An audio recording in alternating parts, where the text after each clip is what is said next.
गोरुआ पता नहीं कहाँ बा। गोरु के नाय देखा था, गोरु के छाती पर चली गई बा।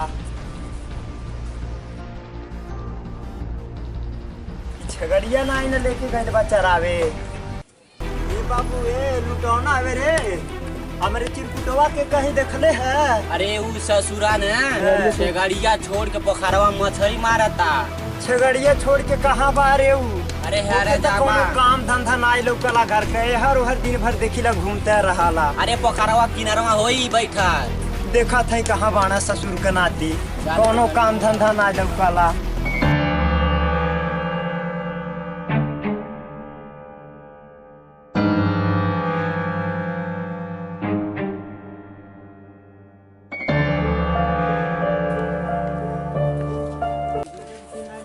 का पता नहीं लगता, दिन भर घामे में एकदम से दौड़वावता, पता नहीं कहाँ बा।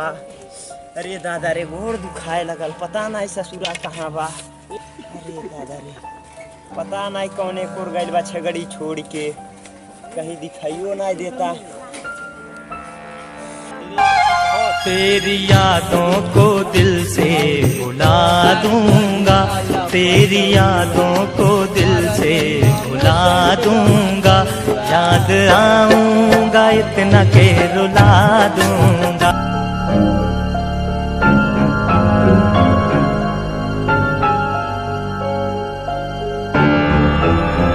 अरे ससुरा चिरकुटवा, चिरकुटवा हवे रे।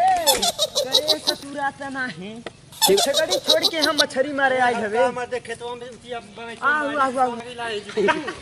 अरे ससुर का नाम रुका तू, अरे हरिया ने आए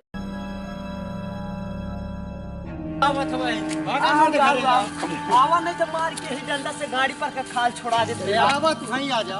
आओ ससुर का नाती, आओ चले लाई नहीं बड़ी तेज एकदम दिन भर परेशान कर रखा। ससुर का नाती आप हेते हां, छगड़ी छोड़ के दिन भरे हर त्योहार मछली मारी, गुल्ली डंडा खेली।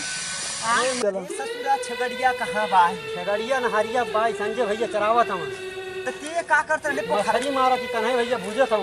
अरे ये ससुर का नाती, ससुर का नाती, तू जा छगड़ी हाँक के घर ले आ। पैंटवा कैसे फटल?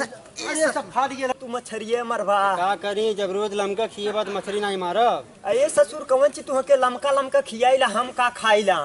हां अरे मछली का लमका खियाइला तू है? हां रोज लौकी का सब्जी खिए मारे नहीं जी ना। ये ससुर रोज रोज तोहरे खातिर हम कहां से मुर्गा मछली आने जाए? लौकी सब्जी नहीं लौकी सब्जी खाई जाई। ये ससुर त नहीं तुहर लगे इतना दिमाग हो गइल बा, चला बिहान से नाम लिखा देत हई वहीं जइहा पढ़िया। ससुर त नहीं लिपर इतना दिमाग। ससुर जब आज लेना पढ़े तो अब का पढ़ाईबा। हां अब बूढ़ पुरानिया हो जाइल जाता था।